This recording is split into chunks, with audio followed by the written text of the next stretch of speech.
Hola Dorita, ¿se escucha? Hola Jackie, sí, se escucha perfecto.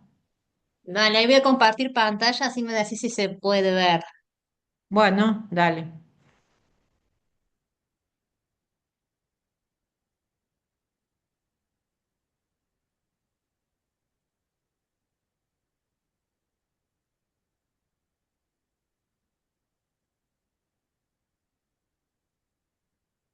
Ahí se ve Dori.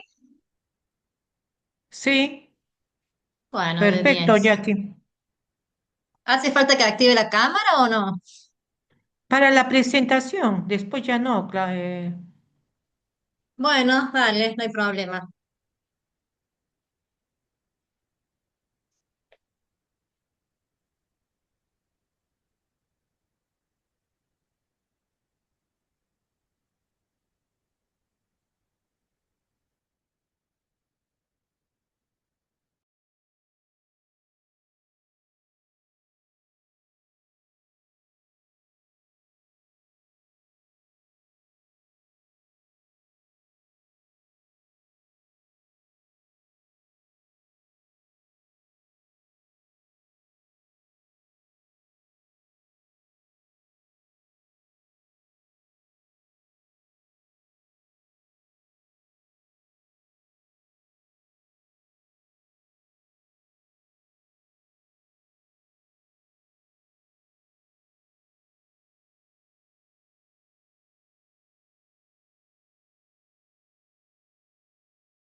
Hola, buenas tardes. Hola Jackie. Hola chicos, buenas ¿Cómo? tardes. Hoy tenemos nuestra segunda clase virtual, pero en tiempo real. Hoy empezamos con todo lo que es vigilancia epidemiológica, lo cual la licenciada Jacqueline Perea nos va a hablar sobre todo lo que es, digamos, todo lo que es precauciones de lo que es la vigilancia epidemiológica. ¿M? Jacqueline forma parte del equipo de vigilancia epidemiológica del hospital privado. En este momento está a cargo en todo lo que es control de infecciones en el hospital Raúl Ferreira. Una licenciada muy destacada en lo suyo, en lo cual vamos a tener el placer de que nos brinde una clase como, digamos, cuáles son los primeros pasos de todo lo que es esto de la seguridad, calidad y seguridad en el cuidado de nuestros pacientes. Bueno, Jackie, cuando vos quieras, arrancamos. Bueno, darte gracias, Dora, por la invitación para poder dar la clase. Y las dudas que vayan presentando los alumnos, me van diciendo, van levantando la manito y lo vamos viendo de manera conjunta. ¿Sí? Dale, ok. Buenas tardes, chicos. Vamos a dar comienzo a la clase. Me dicen si pueden ver pantalla.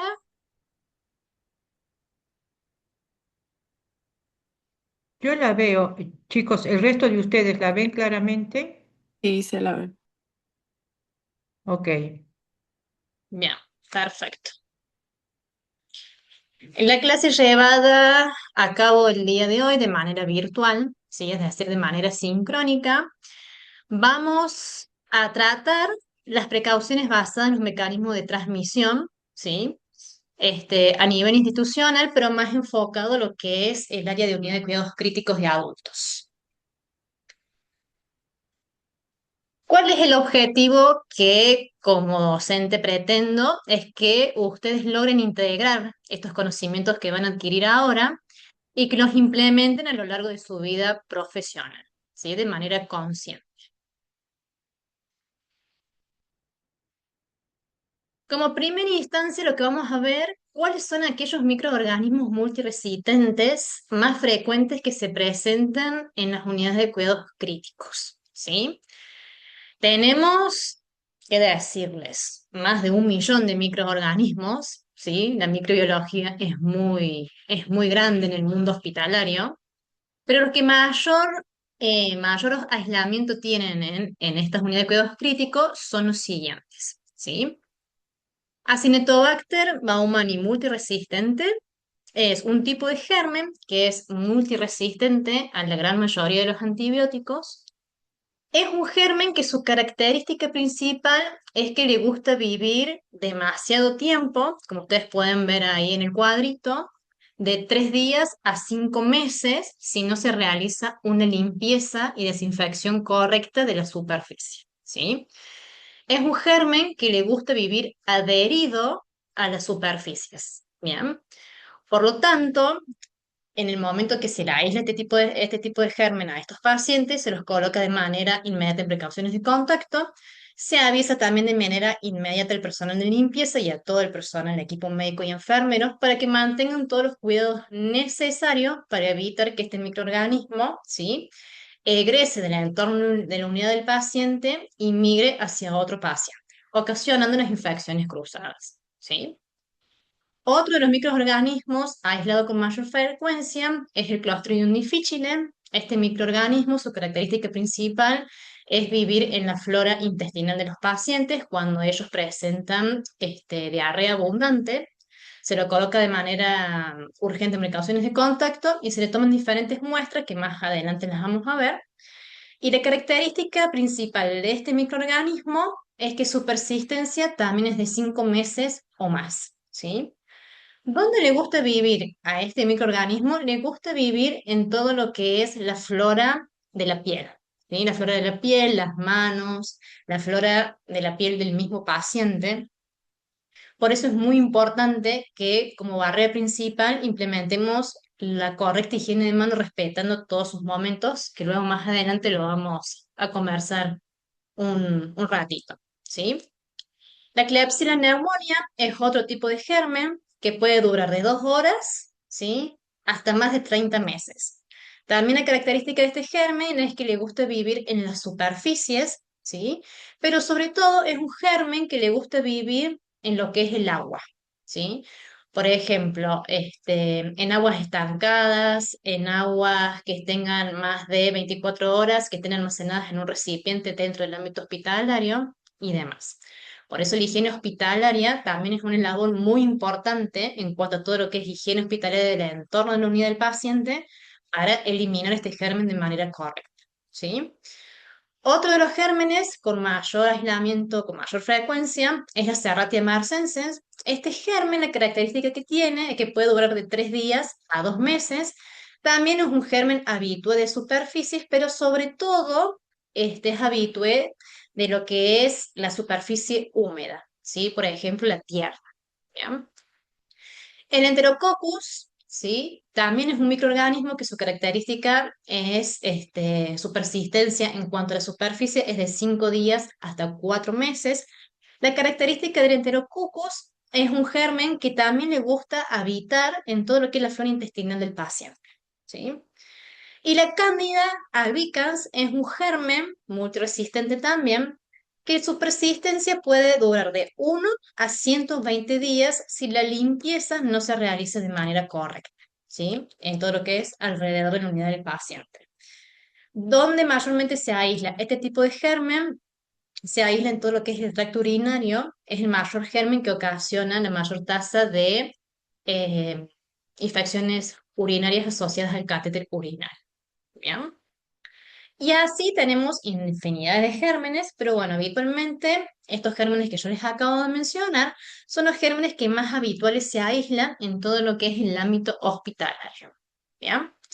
Lo que ustedes pueden observar en la fotito de abajo, las crucecitas color verde representan cultivos positivos del Enterococcus resistente a vancomicina.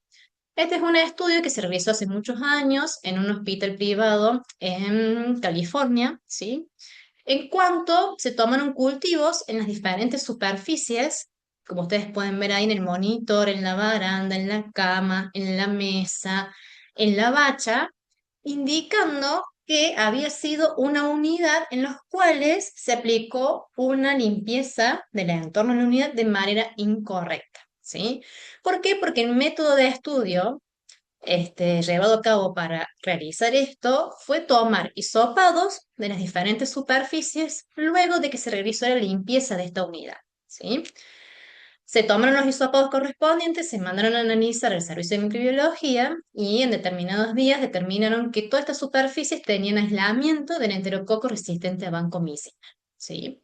Por eso es muy importante cuando el paciente egrese de la unidad realizar la limpieza y desinfección de todo el entorno de la unidad del paciente para asegurarnos de que hayamos eliminado de manera correcta el germen, ¿sí?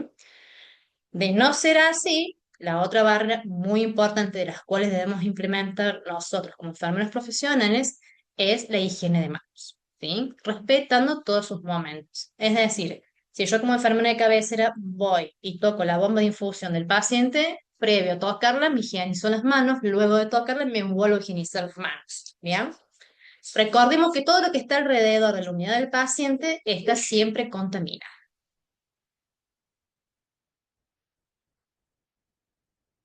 Aquí vamos a tener las medidas basadas en este tipo de mecanismo de acuerdo a la transmisión, viendo qué elementos o qué componentes debemos tener para que las infecciones asociadas a la atención sanitaria se produzcan dentro de la institución, ¿sí? Deben existir 3 componentes fundamentales que, desempeñándonos en el área hospitalaria, los tienen, ¿sí? Esta es la famosa tríada epidemiológica. ¿Cómo está constituida la tríada epidemiológica? Por 3 componentes. Tenemos un agente, ¿sí? Que en este caso el agente puede ser la transmisión cruzada a través de las manos, si no lo realizo de manera correcta.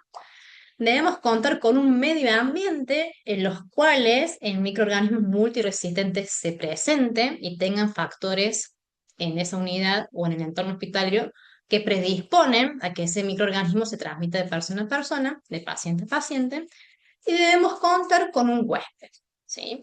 En este caso, el huésped siempre va a ser el paciente, que es un paciente que puede estar inmunocomprometido o no, ¿sí? En los cuales nosotros como enfermeros profesionales debemos aplicar todos los mecanismos de calidad y seguridad para evitar que este paciente al llegar a la institución se nos infecte, ¿sí? ¿Qué vamos a ver en esta clase? Objetivos tanto generales como específicos para prevenir la transmisión de los microorganismos, ¿sí? Tanto del personal sanitario como de los visitantes. Lo primero que vamos a tener en cuenta lo que es la colonización de lo que es una infección clínica, ¿sí?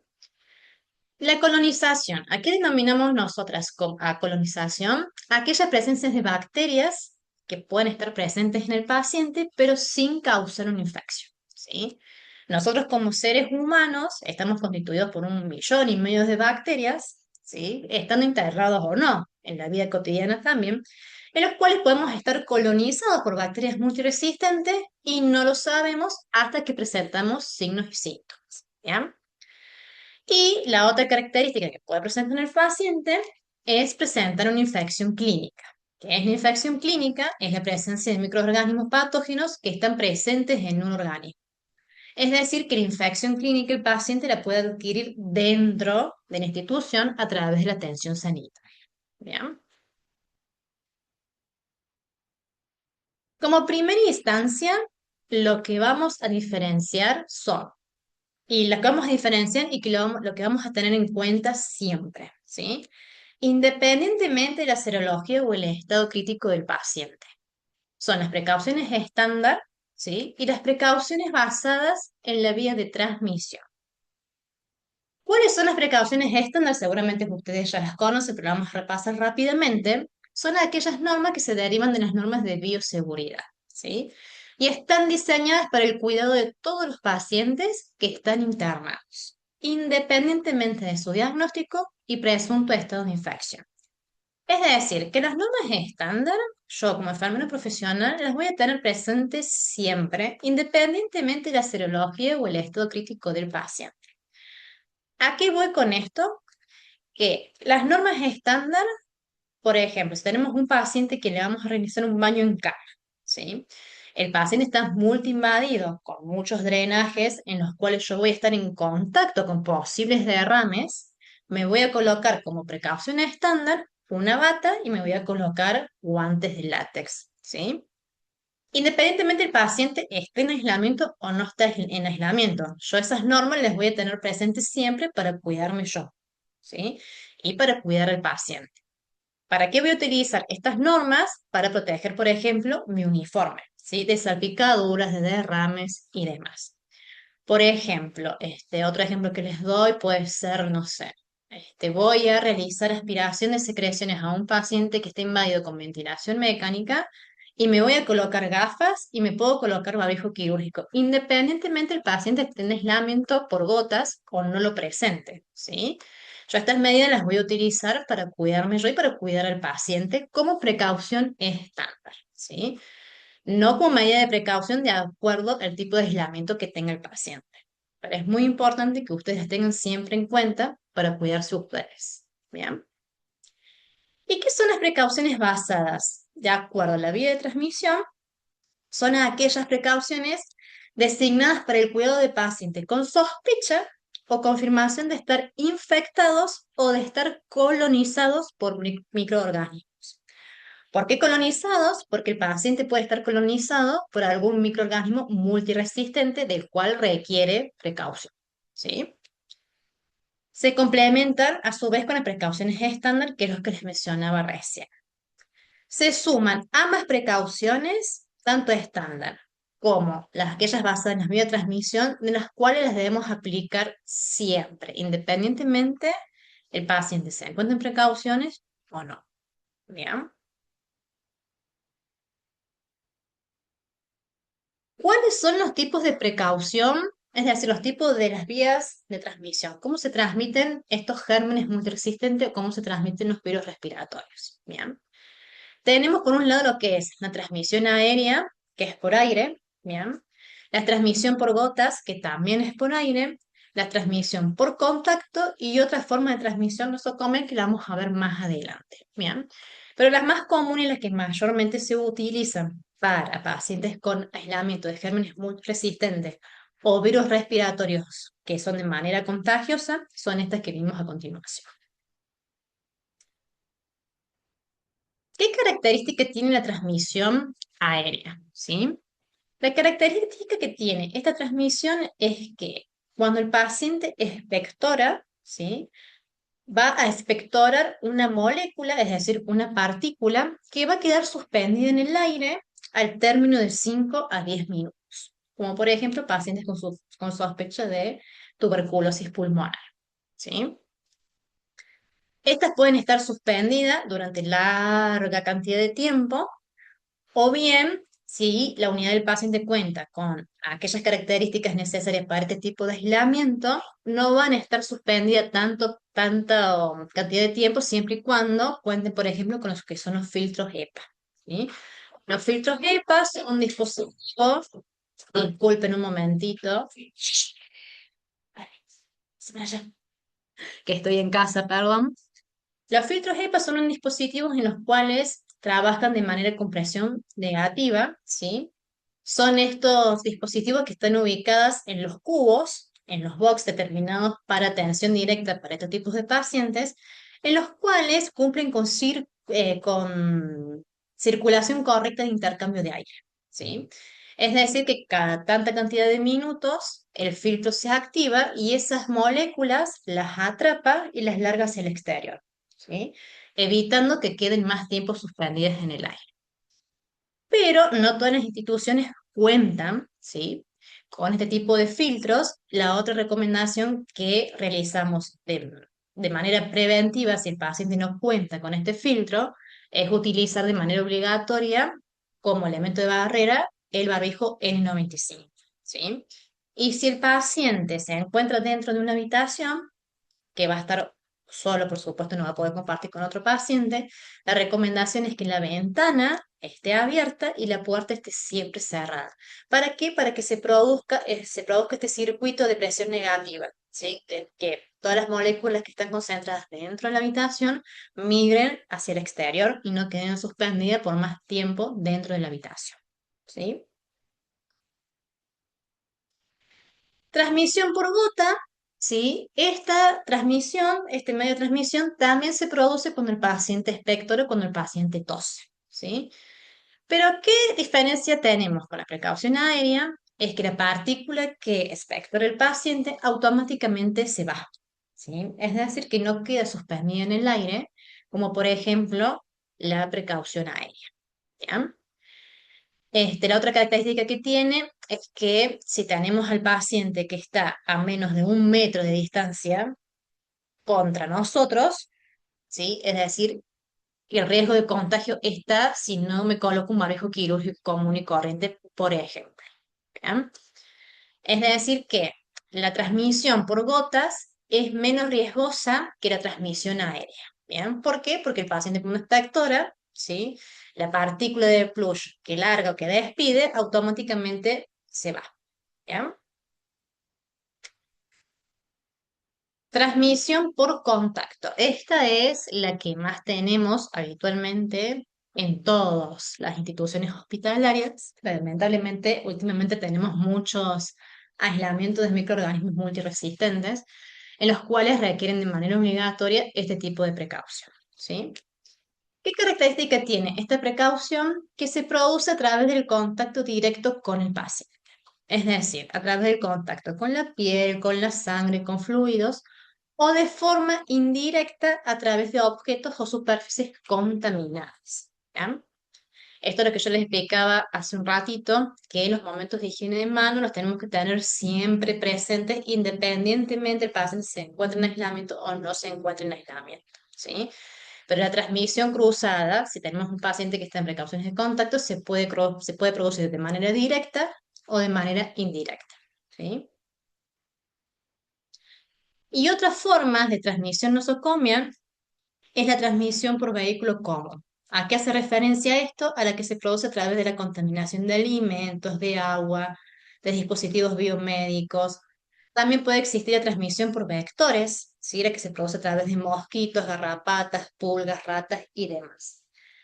Lo que es transmisión por vectores es en cuanto a lo que es la epidemiología más comunitaria y no más hospitalaria.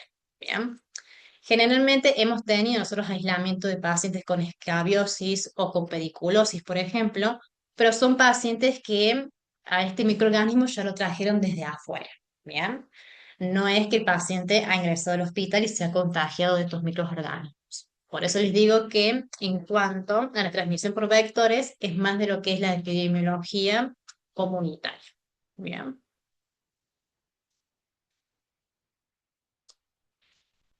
¿Qué elemento vamos a utilizar de manera personal y con protección adecuada?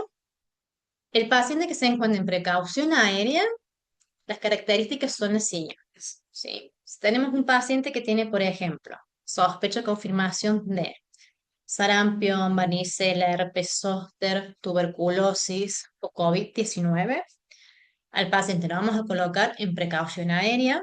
El elemento de protección personal que vamos a utilizar de manera individual es el barbijo N95. ¿Sí? Recordemos que el paciente cuando expectora, cuando tose, la partícula que él despide queda suspendida en el aire de 5 a 10 minutos. ¿Sí? Este barbijo me lo debo colocar antes de ingresar al box o a la unidad del paciente. ¿Bien?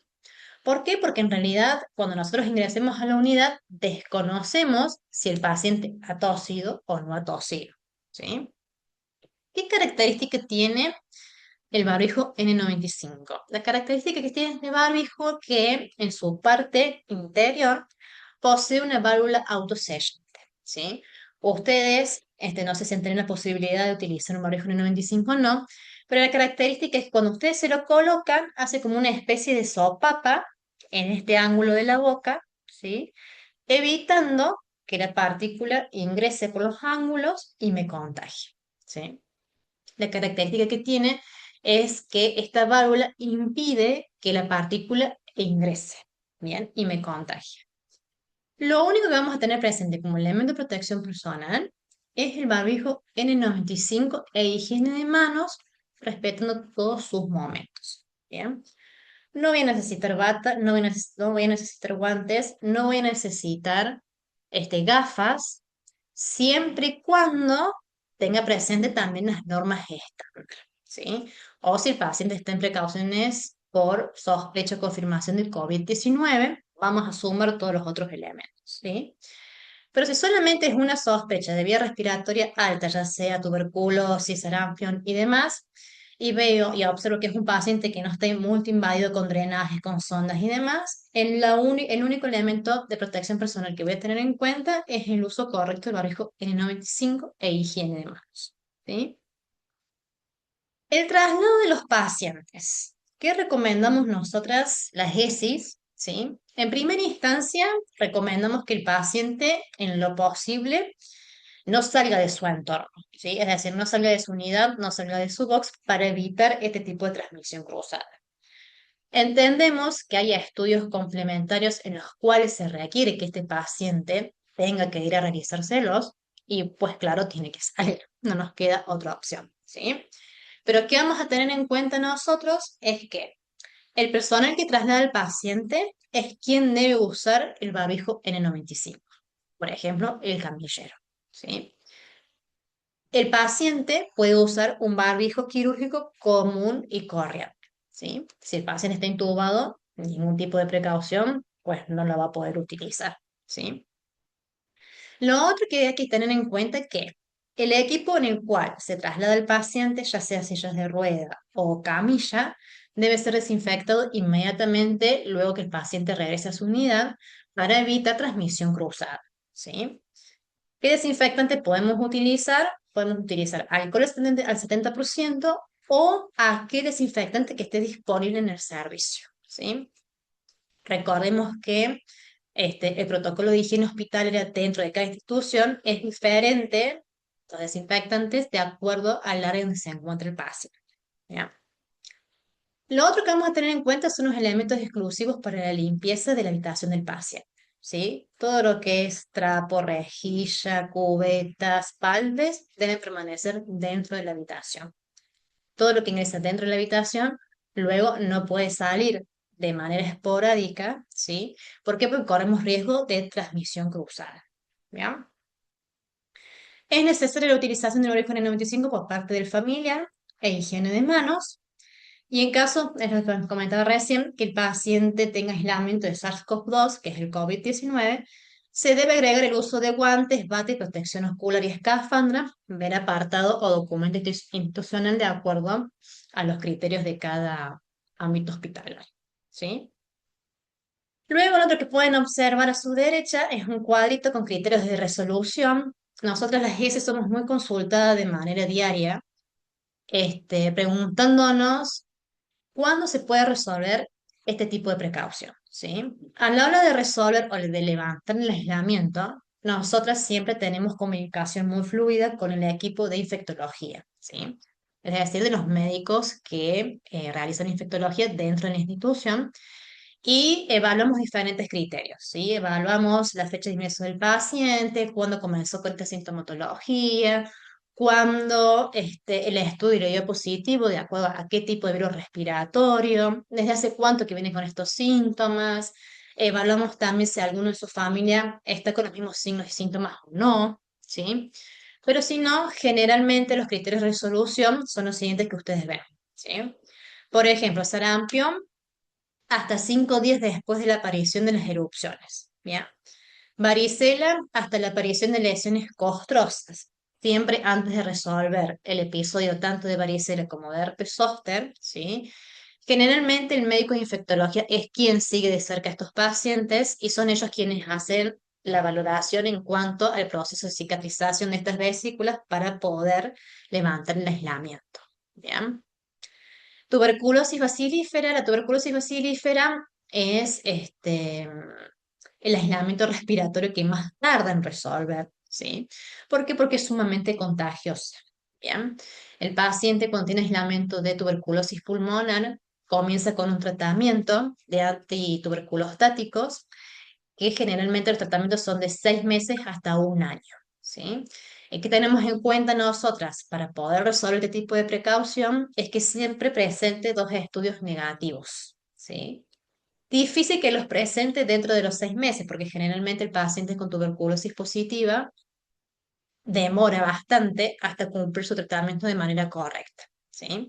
Entonces, las recomendaciones son siempre que pacientes que tenemos en precaución aérea por tuberculosis bacilífera, no le resolvemos la precaución hasta que se vaya de alta, ¿sí?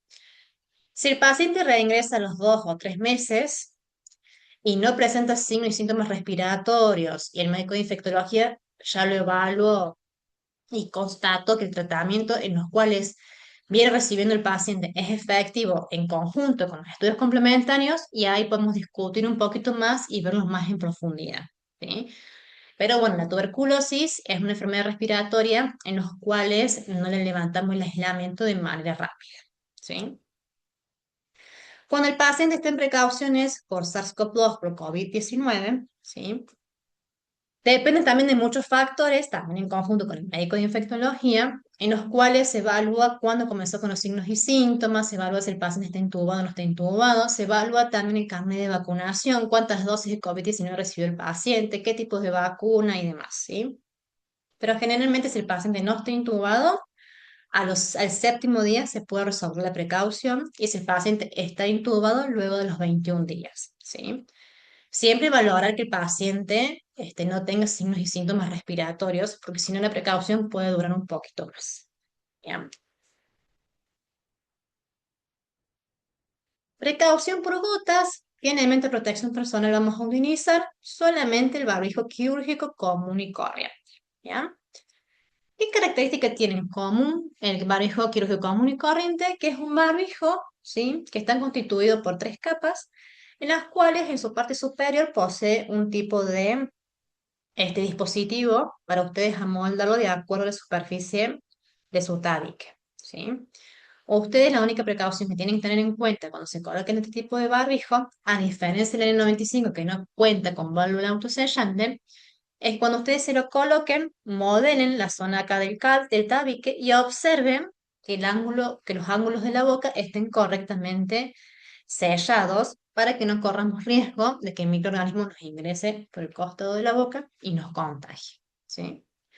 También este barbijo va a ser colocado antes de ingresar a la unidad del paciente e higiene de manos tenerla presente siempre. Bien. Lo que me olvidé de decirles en cuanto a la utilización del barbijo N95, a diferencia de este, el barbijo quirúrgico es descartable. Bien. Ingreso las veces que sean necesarias a la habitación y lo descarto las veces que sean necesarias. El barbijo N95, de acuerdo a la institución en donde ustedes se desempeñan, lo que recomendamos es que sea descartable, ¿sí? Pero tenemos en cuenta también que es un insumo que es sumamente caro y que hay instituciones en las cuales este barbijo no puede utilizarse de manera descartable. ¿Bien? Entonces nosotros en las ESES hicimos un estudio de ver realmente hasta cuántos días se puede utilizar el barbijo N95 siempre y cuando mantenga sus partes óptimas. ¿Bien?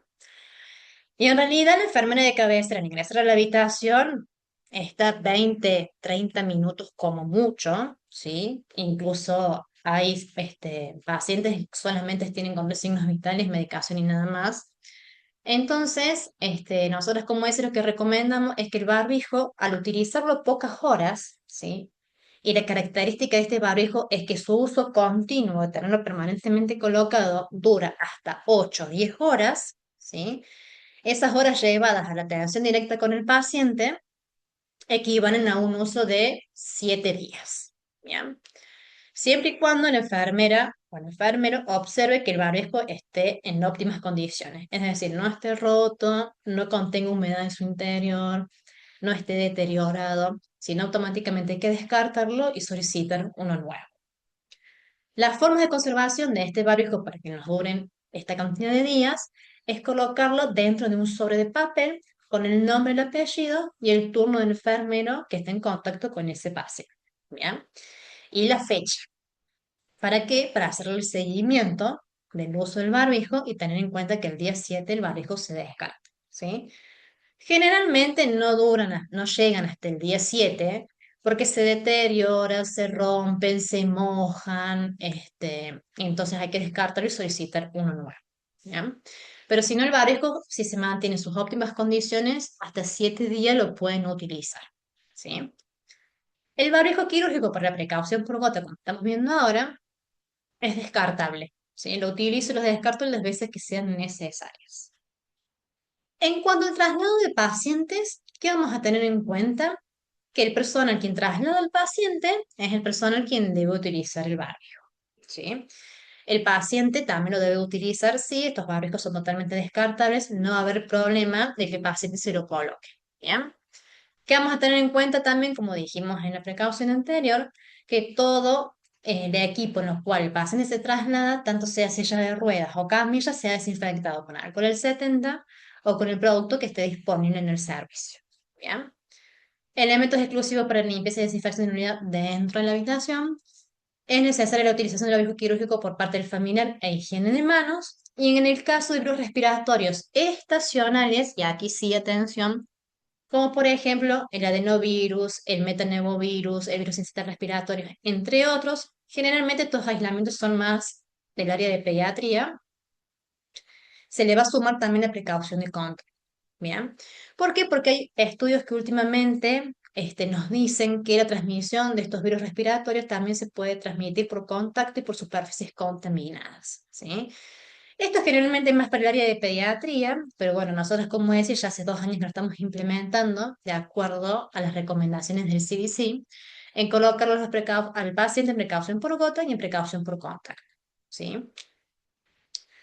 ¿Qué criterio vamos a tener en cuenta en cuanto a la resolución de aquellos pacientes que se encuentran en precauciones por gota? ¿Sí? Vamos a tener en cuenta, por ejemplo, que es escarlatina solamente 24 horas después de haber comenzado el antibiótico.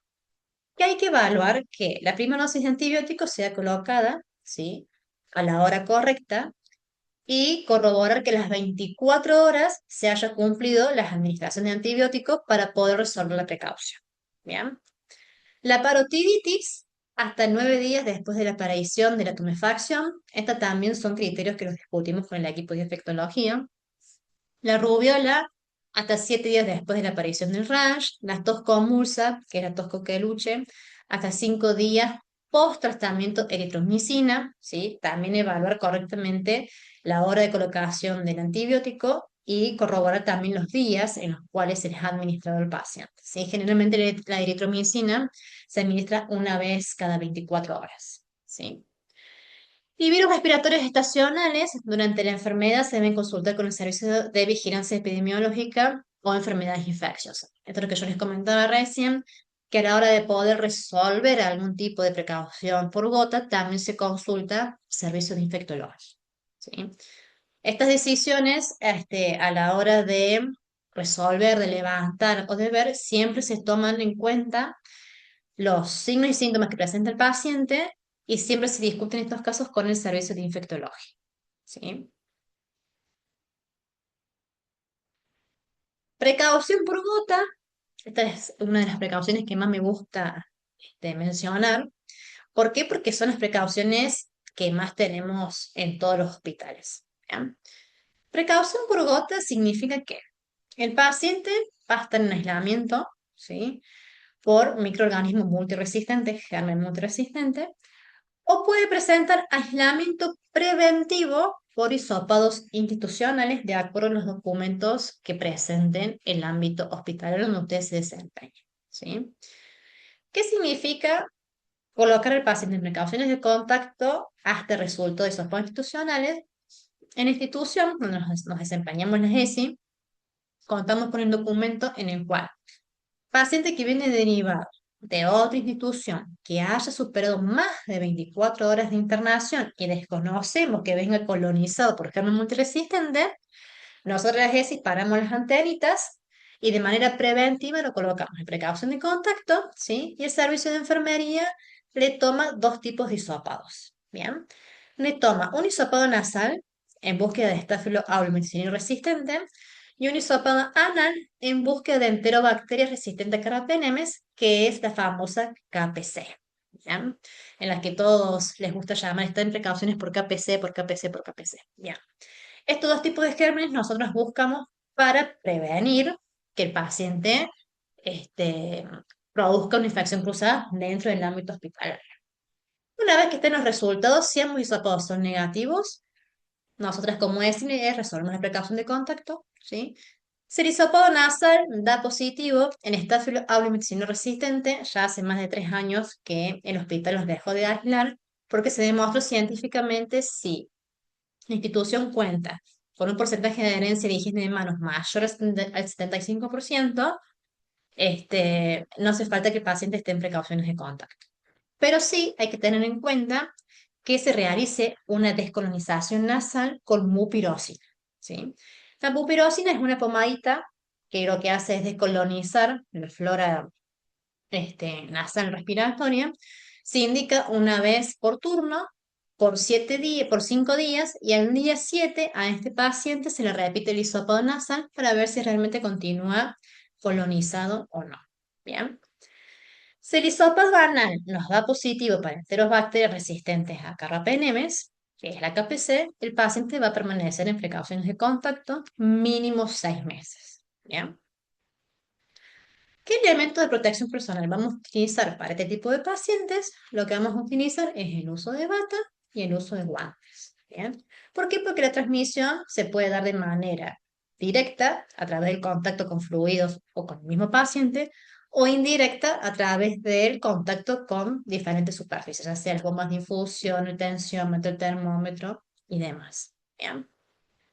Traslado de pacientes, el personal que traslada al paciente, es decir, el camillero que traslada a este paciente, se debe colocar la bata y se debe colocar los guantes de manera obligatoria para evitar las infecciones cruzadas. Bien.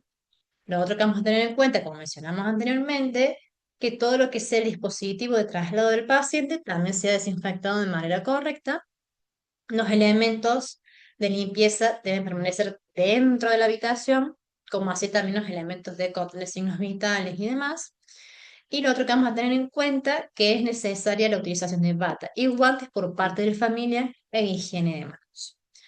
Esto nos cuesta un poquito más en cuanto a que el familiar utilice de manera correcta los elementos de protección personal.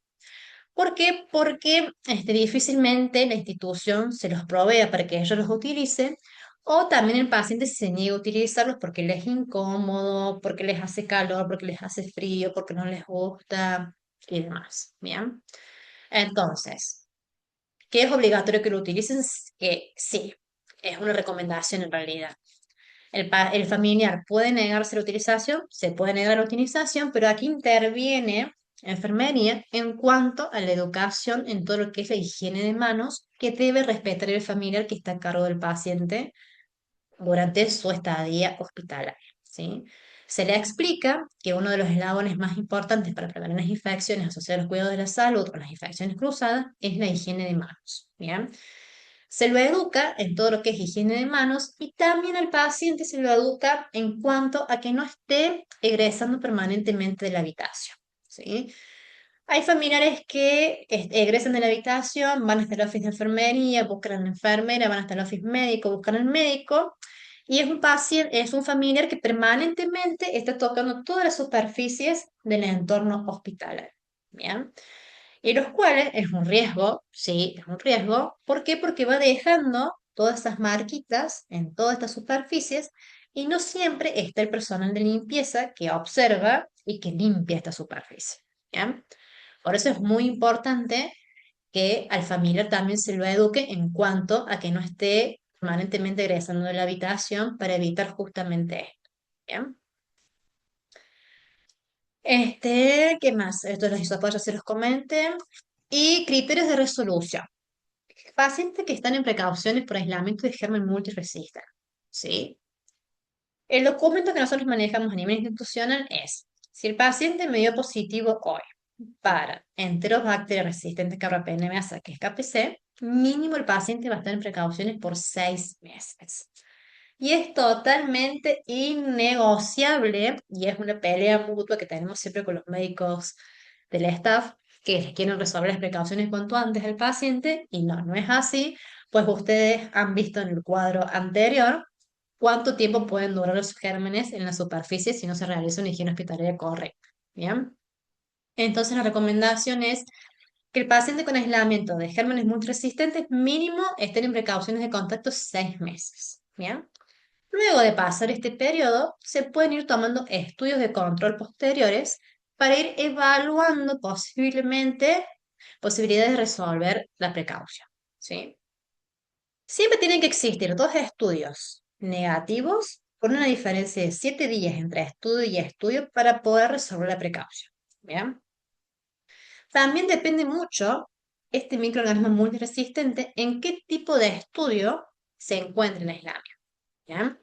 Si, por ejemplo, tenemos un paciente que el hisopado anal en búsqueda de carbapenemas dio positivo, vamos a esperar que pasen 6 meses, le vamos a tomar un hisopado anal, hoy, por ejemplo, hoy que es 18, vamos a esperar los resultados, que alrededor tardan entre 24 y 48 horas. Si este hisopado es negativo, el día 18, 19, 20, 21, 22, 23, 24, 25, recién vamos a tomar un segundo hisopado anal de control.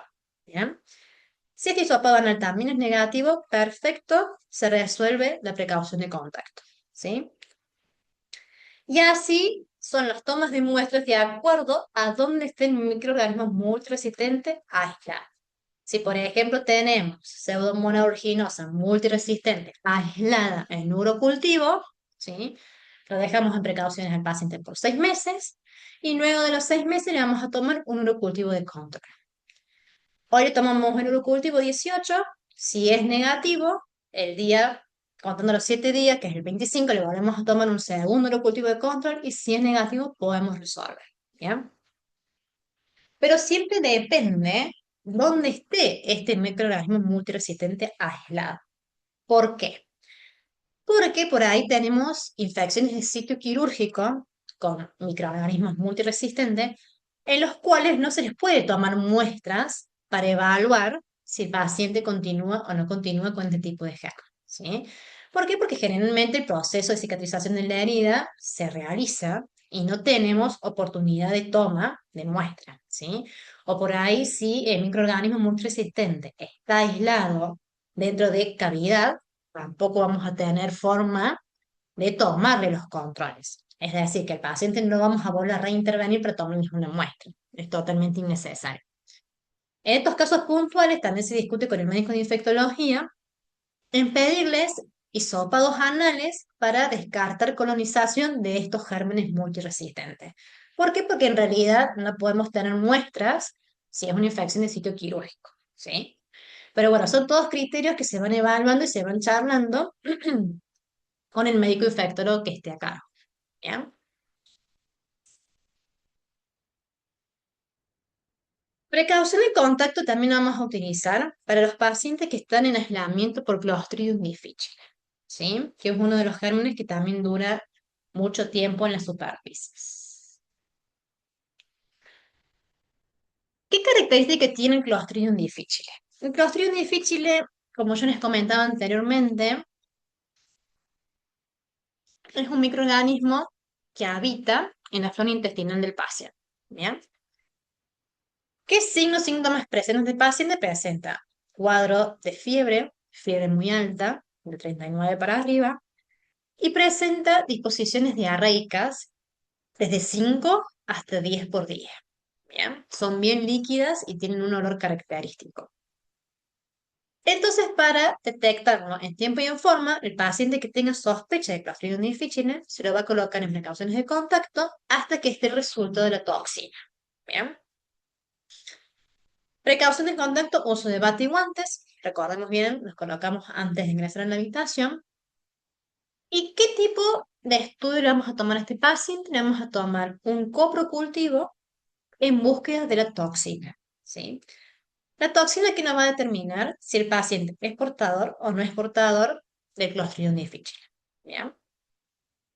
Ante la duda, al paciente se le colocan precauciones hasta que esté el resultado, ¿sí? ¿Qué características tiene particularmente el Clostridium difficile? El Clostridium difficile es un germen multiresistente que, como bien les mencionaba anteriormente, les gusta vivir en superficies indeterminada cantidad de tiempo, ¿sí? Pero la otra característica, y es muy importante, es que es un germen, ¿sí? Que su manera de protección personal que tiene este germen es producir una espora, ¿sí? Esta espora, ¿qué característica tiene? Que tiene un escudo de protección, ¿sí? ¿Qué significa esto? Que si yo realizo higiene de manos con soluciones hidroalcohólicas con alcohol en gel, a la espora de mis manos no la voy a matar. ¿Por qué? Porque como tiene este escudo de protección, ¿sí? Al friccionarme yo las manos, no es una espora que va a morir de manera inmediata, ¿sí? La espora muere o se elimina cuando yo me higienizo, me hago higiene de manos, perdón, con agua y con jabón. ¿Por qué? Porque es un microorganismo que lo elimina por arrastre y no por fricción. Es decir, que la característica principal de los pacientes con Clostridium difficile es higiene de manos exclusivamente con agua y con jabón. ¿Bien? Y lo otro que vamos a tener en cuenta que para la limpieza y desinfección de todo el entorno de este paciente con esta enfermedad de portación, se debe realizar con técnica de 3 pasos, ¿sí? Es decir, con agua, con detergente y con hipoclorito de sodio o lavandina. ¿Por qué? Porque como yo les comentaba recientemente que es una espora en la cual se muere por arrastre y no por fricción, es multiresistente a otros tipos de desinfectantes, como por ejemplo el alcohol o como por ejemplo el monopersulfato de potasio, que es el Biorex, ¿sí? Que son los otros dos desinfectantes en los cuales el personal de limpieza lo utiliza para limpiar las diferentes unidades, ¿ya? Entonces, ¿qué vamos a tener en cuenta? Que el paciente, cuando se va de alta, la limpieza de esa unidad sea con técnica de 3 pasos, con agua, detergente, hipoclorito de sodio o lavable, ¿sí? Enfermería, nosotros, a la hora de realizar la limpieza y desinfección de todo lo que es los elementos utilizados por el paciente, ya sean chatas, papagayos, tensiómetros, estetoscopios y demás, también lo debemos realizar con un agua detergente y con hipoclorito de sodio, ¿sí? Porque si no, no nos vamos a asegurar de que eliminemos de manera correcta este tipo de germen, ¿sí? Traslado de pacientes, igual que precaución de contacto. Quien traslada al paciente se debe colocar los elementos de protección hospitalaria, ¿sí? Elementos exclusivos para dentro de la unidad y es necesario también el uso de bates y guantes por parte del familiar también, ¿sí? Criterios de resolución. Cuando el paciente está en aislamiento por infección por Clostridium difficile, ¿sí? Va a permanecer en precauciones hasta el alta. Es decir, el paciente tiene aislamiento de Clostridium difficile el día de hoy y hasta que no se vaya de alta no le vamos a poder resolver el tipo de precaución, por más que el paciente ya no presente diarrea, ¿sí? ¿Por qué? Porque recordemos que es un germen de transmisión alto, ¿sí?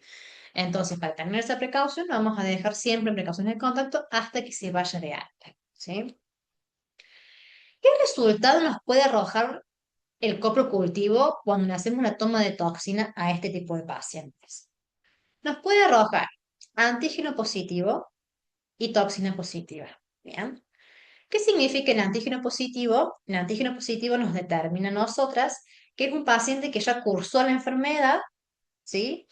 Y la toxina a ser positiva significa que es un paciente que la transmisión la tiene latente. Es un paciente que contagia, ¿bien?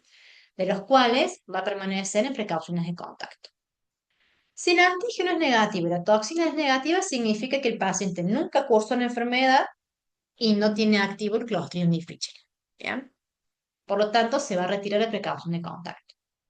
Ahora, si el antígeno es positivo y la toxina es negativa, aquí sí tenemos un problema. ¿Por qué? Porque el antígeno nos está avisando o nos está alertando que el paciente en algún momento cursó la enfermedad. ¿Sí? Pero la toxina nos está determinando, al ser negativa, de que el paciente actualmente no está en fase de contagio. ¿Bien?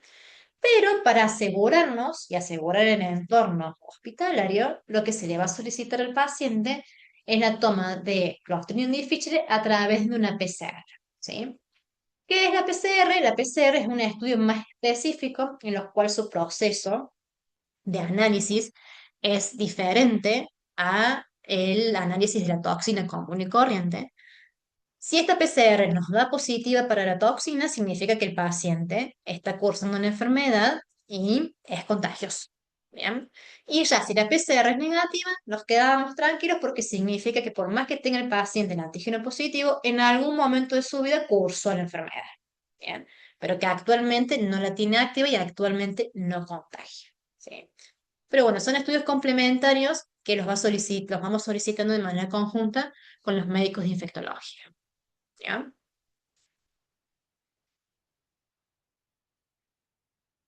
Este es un cuadrito que diseñamos las ESI, ¿sí? Para brindarles a todo lo que es el sector de enfermería en la institución, para que sean las precauciones como más llamativas, ¿sí? Y tengamos en cuenta qué elemento de protección utilizar y qué características tiene brevemente cada precaución, ¿sí? Como ustedes pueden observar, de acuerdo al tipo de precaución, la habitación siempre va a ser individual. Siempre se va a recomendar que la circulación del paciente sea lo más mínimo indispensable. Y lo otro que se recomienda para todos pacientes que se encuentren en precauciones es que en ingresos a la habitación, tanto el personal de enfermería como el personal médico, sea lo más mínimo necesario. ¿Bien? ¿Qué se observa habitualmente cuando las ESI salimos a hacer recorridos y demás? Es que generalmente por ahí ingresa el médico clínico, el médico de staff, el médico coordinador y dos o tres estudiantes de la universidad. ¿Bien? Esto también es un factor de riesgo de transmisión cruzada porque no nos aseguramos de que todo el personal que ingresa en la habitación se coloque y se remueve de manera correcta los elementos de protección personal. Además que es un gasto sumamente elevado para la institución. Entonces, lo que recomendamos les es que el ingreso de la habitación sea la menos cantidad de personas posibles, ¿bien? Justamente para que el riesgo de transmisión sea mínimo, ¿sí? Higiene de manos con agua y jabón siempre, ¿sí? Y más aún cuando el paciente se encuentra en precauciones por Clostridium difficile.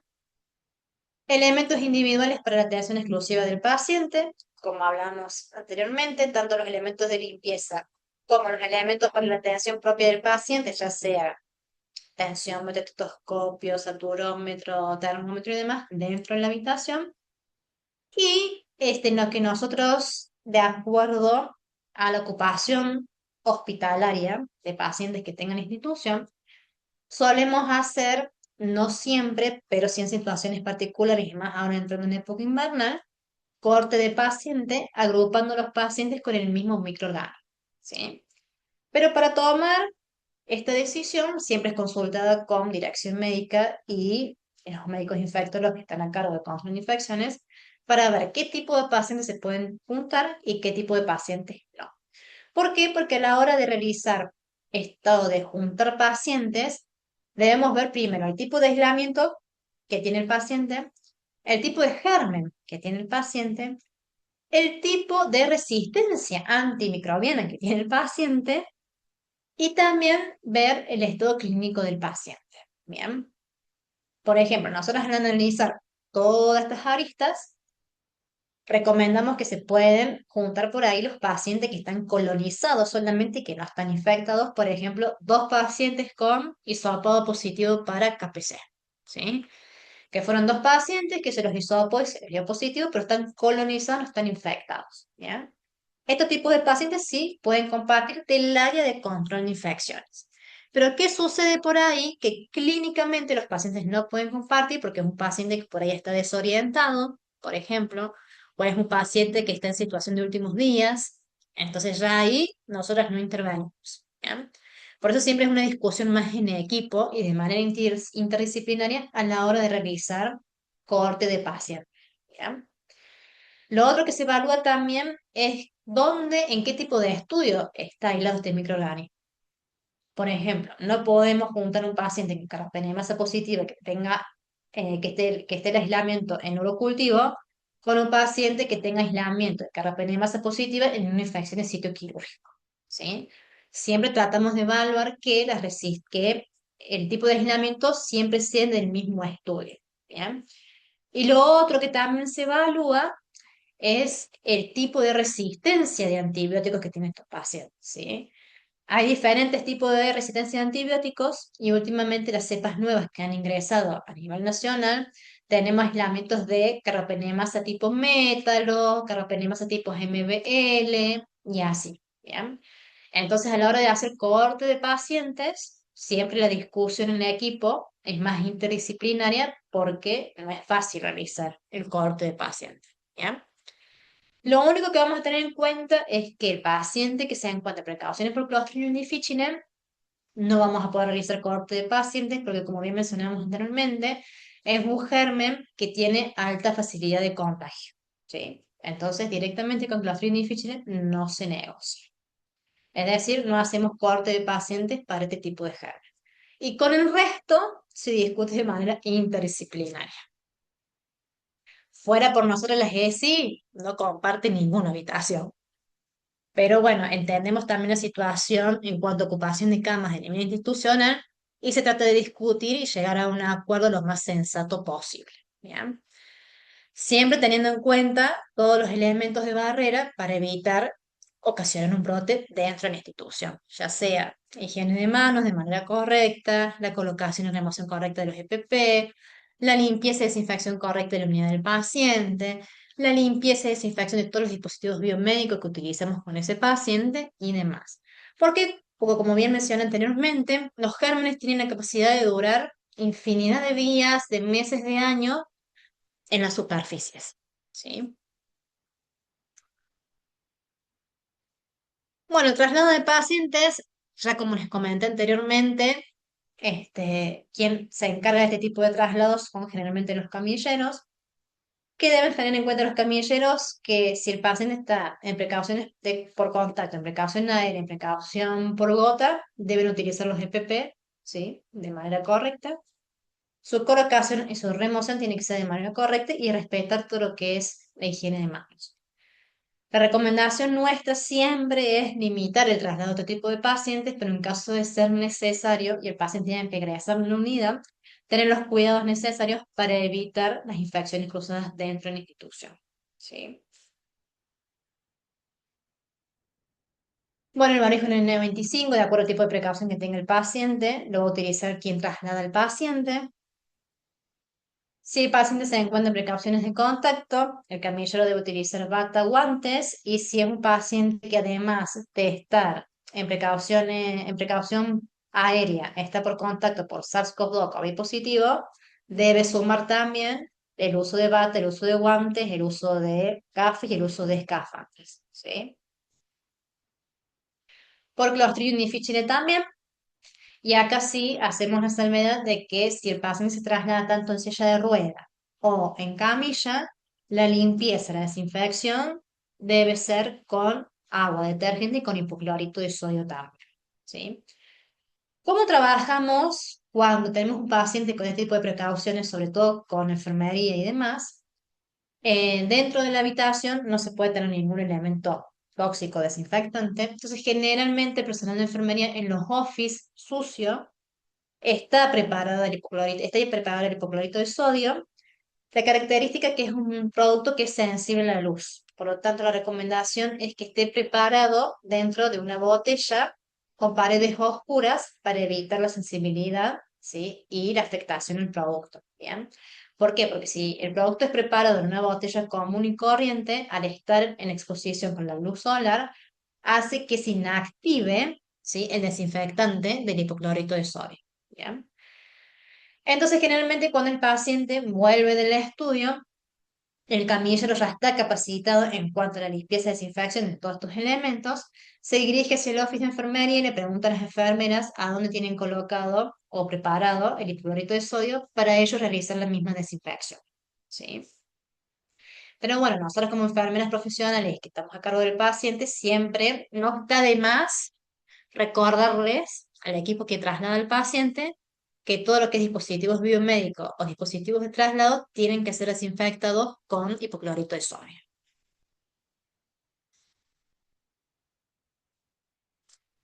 Y eso sería todo. No sé si tienen alguna duda, me quieran preguntar, si les gustó la clase, si no soy bienvenida a que me digan. No, Jackie, o sea, ha sido muy buena tu presentación como siempre. Excelente. No sé, chicas, si quieren hacer alguna pregunta o si no tienen audio, pueden hacerlo a través del chat.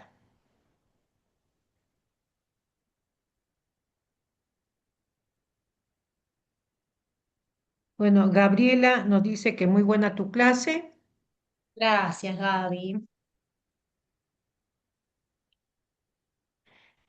Bueno, chicas, si no tenemos preguntas, les comunico las novedades. Recuerden que la semana que viene vamos a continuar con todo lo que es vigilancia epidemiológica, pero la clase va a estar grabada, ¿ah? Va a estar grabada como siempre con alguna actividad. ¿M? Así que Bueno. Jackie, si no querés hacer alguna recomendación, si no estaríamos finalizando. Sí, la Ahora. recomendación que les voy a hacer a nivel general es que estamos entrando en época invernal, sin época estival, en donde el aumento de enfermedades respiratorias, la tasa es mucho más alta, ¿sí? Que en época primavera-verano. La recomendación que realizamos las enfermeras en control de infecciones es que utilicemos el barbijo quirúrgico siempre, independientemente el paciente se encuentre o no se encuentre en precaución por gota o precaución respiratoria. ¿Sí? ¿Por qué? Porque la gran mayoría de los pacientes, el periodo de incubación de los virus respiratorios es de 7 a 10 días y por ahí puede surgir que el paciente lleve internado el día 2 o el día 3 y comience con sintomatología respiratoria, en los cuales vamos a decir que el paciente va a permanecer en aislamiento hasta tomar muestras de virus respiratorios. Y si alguno de estos nos da positivo, entramos en caos nosotras, ¿sí? Que tuvimos atención directa con el paciente, no nos colocamos el barbijo, no nos avisaron ni demás. Entonces, para evitar este tipo de conflictos y para cuidarnos nosotras, en general, utilicemos el barco quirúrgico siempre, más ahora en época invernal, ¿sí? Y tener presente siempre todo lo que es higiene de manos. Eso es como una recomendación a nivel general. Jackie, acaban de hacer una Sí, pregunta por el chat, Dayana, me parece, que dice, tengo una consulta con respecto al KPC. Se presentó bien. en una paciente quemada, pero en el hisopado anal, no sé si yo lo estoy leyendo completo o si la colega A tiene ver, micrófono y nos lo puede decir. ¿Vos lo ves, Jackie? ahí te digo, a ver. Hola, buenas tardes. Soy Dayana de Puerto Marichubú. Tengo una consulta con respecto a KPC. Se presentó una paciente quemada, pero el hisopado anal luego dio negativo. Bien, Dayana, ¿y en qué tipo de estudio se aisló la KPC? Porque recordemos que a lo mejor la paciente está infectada, ¿sí? Por este microorganismo multiresistente, pero cuando nosotros le realizamos un hisopado anal de control y es negativo, significa que la paciente no está colonizada, pero sí está infectada por este tipo de germen. No sé si me explique.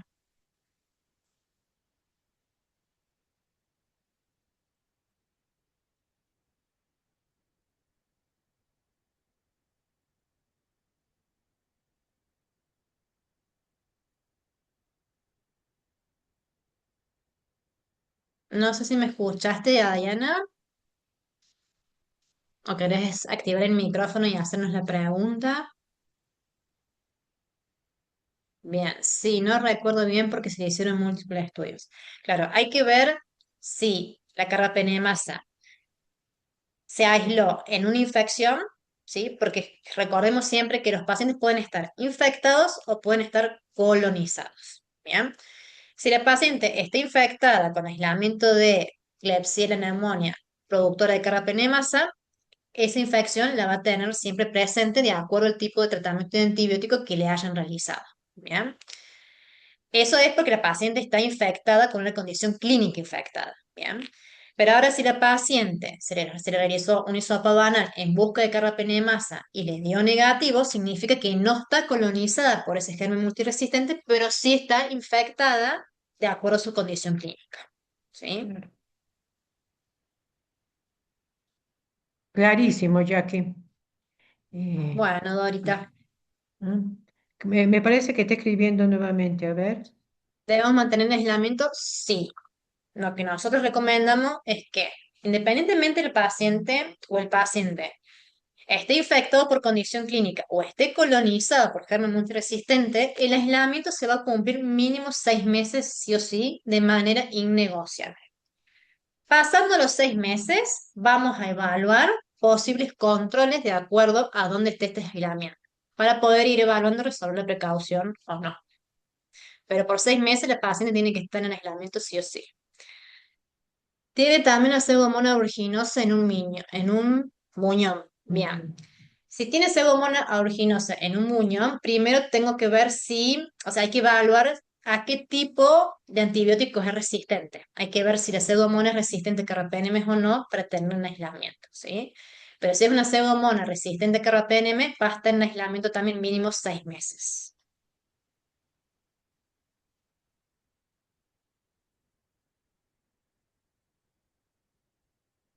No, por Bien, favor. perfecto.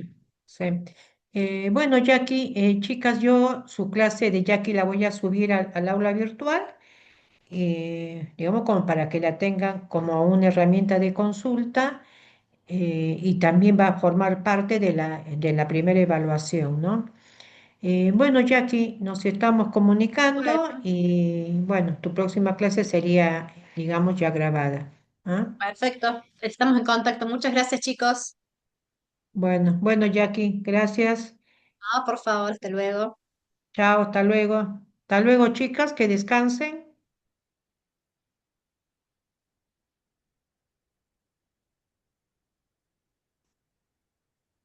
Chao, profe.